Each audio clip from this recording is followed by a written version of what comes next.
오늘 컨텐츠는 식당 창업을 앞두고 계신 분들을 위해서 프랜차이즈 본사에서도 안 알려주는 거. 아니, 못 알려주는. 실제로 장사를 해보지 않는 사람은 절대 알 수 없는 이야기를 담았습니다. 냉장고나 주방용품들은 중고를 살지, 새 제품을 살지, 식자재는 어디에서 사고, 음식물 쓰레기는 어디에 버려야 되는지, 이런 사소하지만 잘못 선택하면 눈탱이 맞고, 너무 모르고 시작하면 또 실패할 확률도 높으니까요. 그런 부분을 하나하나씩 알려드리는 시간을 갖도록 하겠습니다. 맛있게 돈 벌 준비 되셨나요?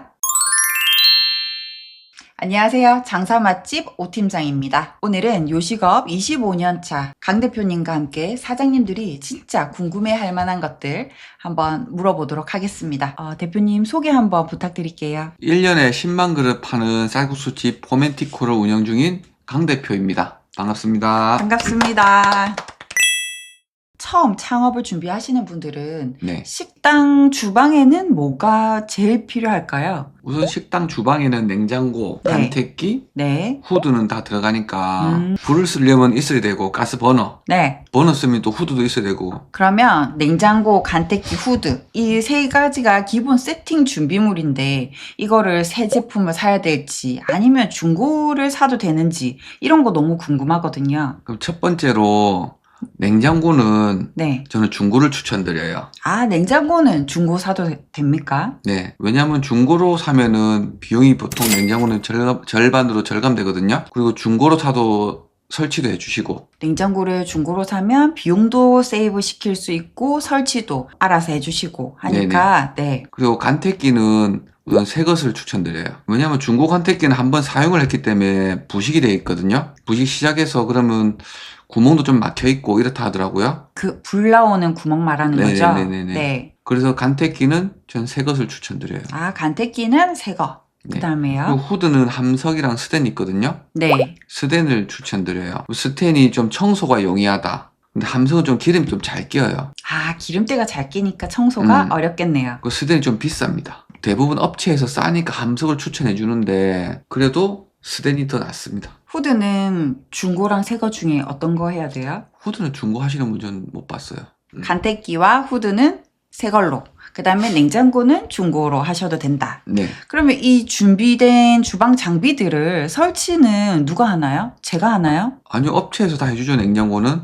네. 냉장고도 다 가져다 주시고 원하는 위치에 놔주시고. 근데 간택기는 마지막에 가스 하시는 분이 와서 설치를 해줘요. 왜냐면 간택기는 가스를 써야 되기 때문에 또 도시가스면 도시가스 하시는 분, LPG면 LPG 업체에서. 냉장고는 이제 그 주방 용품 산 데서 설치를 해주시고 네. 후드도 후드 업자가 설치해 주시는데 네네. 간택기는 가스 하시는 분이 설치를 해주시는 거네요. 네네.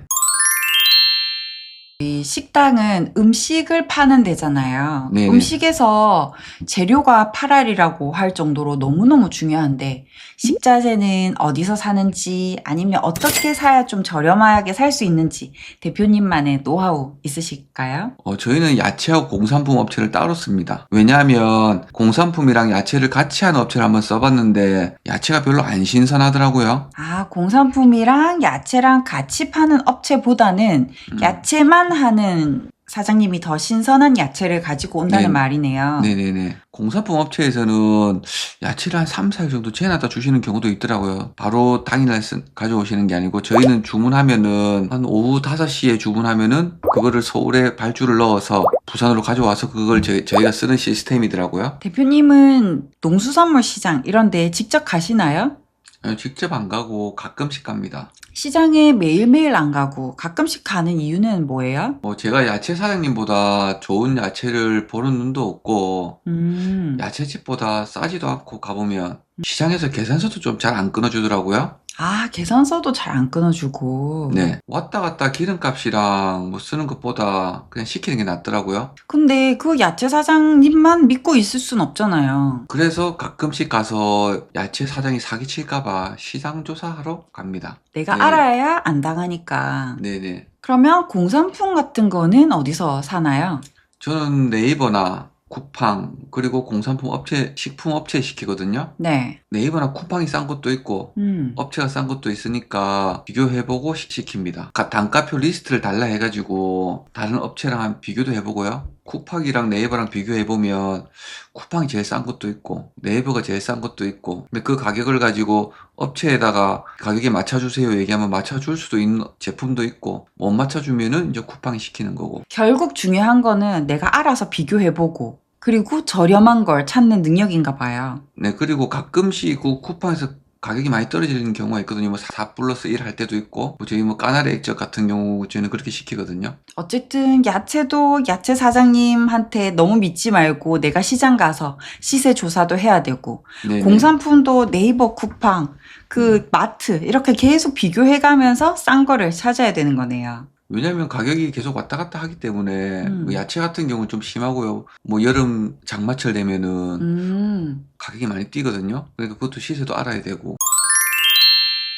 그리고 저는 또 이게 궁금하던데요. 가게는 일반 집이랑 달리 쓰레기가 엄청 많이 나오잖아요. 네네. 매장이 클수록 많이 나오고 장사가 잘 되면 잘 될수록 또 쓰레기가 많이 나오는데, 네. 이런 쓰레기 처리는 어떻게 하나요? 쓰레기는 보통 구청에서 음식물 통에 이제 칩을 넣어서 들고 가는데, 네. 일주일에 한 3-4번 정도밖에 안 들고 가더라고요. 아, 매일매일 들고 가는 게 아니라? 한 3-4번밖에 안 들고 가기 때문에 음. 여름 되면 음식물 냄새 나잖아요. 네, 맞아요. 저희는 그냥 업체를 씁니다. 근데 그런 업체는 어디서 구해요? 한 8시나 저녁에 8시나 9시 되면은 음. 가게 주위 한번 둘러보시면 포터 짬차 위에 네. 까마귀가 막 붙어 있어요. 차 위에 까마귀가 붙어 있다고요? 까마귀들이 막 날아다니는 거야. 차들이 이제 음식물 싣고 돌아다니거든요. 아. 그럼 다른 업체 치울 때 가가지고 사장님 여기 저희 것도 수거 가능하냐고 가격 물어보고, 가격이랑 우리랑 맞으면 쓰는 거고, 아니면 우리한테 만드는 업체를 찾아야 되는 거고. 그 업체들도 매일 수거해가는 사람들이 있고, 일요일은 또 수거를 안 해가시는 분들이 있더라고요. 그러니까 매일매일 돈을 좀 주더라도 네. 매일매일 수거해가는 업체를 찾는 거죠. 그 업체를 쓰면은 음식물이랑 네. 일반 쓰레기를 수거를 해가요. 아, 일반 쓰레기하고 음식물하고 업체에서 가지고 간다고요? 네네. 일반 쓰레기 봉투 안 써도 되고, 어. 음식물 칩 안 꼽아도 되고, 일반 쓰레기 봉투 살 돈이랑 그 업체 주는 거랑 가격 차이가 그렇게 안 크더라고요. 아, 그러면 그 업체에서 쓰레기 봉투를 주면 네. 그 봉투에다가 제가 넣으면 업체가 알아서 쓰레기를 가지고 가는 거네요. 네네. 아, 그러면 음식물이랑 일반 쓰레기랑 매일매일 버려주면 이것만 해도 엄청 일이 절약되겠는데요? 쓰레기랑 고민을 안 해도 되니까. 그니까. 네네. 그리고 매일매일 들고 가니까 냄새도 안 나고. 마지막으로 이제 식당의 요식업에 25년 차신데 이것저것 제품도 많이 써보고 뭐 소스 같은 것도 많이 써보셨잖아요. 네. 뭐 우리가 집에서 쓰기 좋은 거, 뭐 엄청 맛있는 거 이런 거 제품 하나 추천해 주실 수 있을까요? 저는 써보니까 사세라는 제품이 있거든요. 회사 제품. 사세. 되게 닭을 잘 만져요. 치킨 쪽에 나오는 거 시켜서 드시면은 거의 웬만한 통닭집만큼 맛있더라고요. 그리고 시키고 소스는 몬스위트 칠리라고 있어요. 그 2개를 시켜가지고 집에서 통닭 해가지고 몬스위트 칠리에 싹 찍어 먹으면 웬만한 식당만큼 맛있더라고요. 닭고기는 사세고. 소스는 몬스위트 칠리. 다시 만약에 내가 여기서 실패했어. 그래가지고 빵원이 됐다면 다시 그래도 식당 하실 거예요? 네. 식당이 요즘에 너무 불경기다 이런 얘기 많잖아요. 네. 그래도 식당에 오히려 더 기회가 있다고 생각하시나요? 왜냐면 한번 성공시키기가 어려워서 그렇지, 회사를 다니면은 내가 잘릴 수도 있는데, 맞아요. 한 50살까지 해서 잘릴 수도 있는 거고, 내 식당은 내 하기 나름에 따라서 내가 뭐 망할 수도 있고, 계속 그 식당을 운영할 수도 있으니까, 남의 손에 내 인생을 안 맡겨도 되는 거고. 대표님 오늘 많은 노하우 알려주셔서 감사하고요. 다음번에도 또 나와주실 건가요? 네네. 지금 식당 창업을 앞두고 계신 분들이라면 이 창업이라는 2글자가 참 무겁게 느껴지실 텐데요. 돈도 시간도 자신감도 부족한데 주위에서는 불경기다, 뭐 자영업 90%는 망한다 이런 이야기 많이 들리잖아요. 맞습니다. 지금 창업 시장이 쉽지 않습니다. 경쟁도 치열하고 성공률도 낮아서 너무너무 힘들죠. 하지만 그 안에서도 성공하는 사람은 분명 있습니다. 바로 철저하게 준비하고 차리는 사람들이죠. 저희도 지금 다시 영원에서부터 시작하라고 하면 식당을 창업할 거예요. 식당 하나로 삶을 바꾼 사장님들도 제 주변에 정말 많습니다. 준비가 되었다면 창업은 기회입니다. 잘 만든 가게는 평생 직장이 되니까요. 가장 멀리 가는 사람은 가장 빠른 사람이 아니라 멈추지 않는 사람이다. 식당 창업으로 반드시 살아남을 수 있고 돈 벌 수 있습니다. 그리고 준비된 창업으로 여러분의 그 시작에 저 오 팀장이 진심으로 함께 하겠습니다. 창업에 대해서 궁금하거나 식당 운영 방법에 있어서 궁금하신 거 있으면 댓글로 달아주세요. 오늘 영상 끝까지 봐주셔서 감사합니다. 행복한 하루 되세요.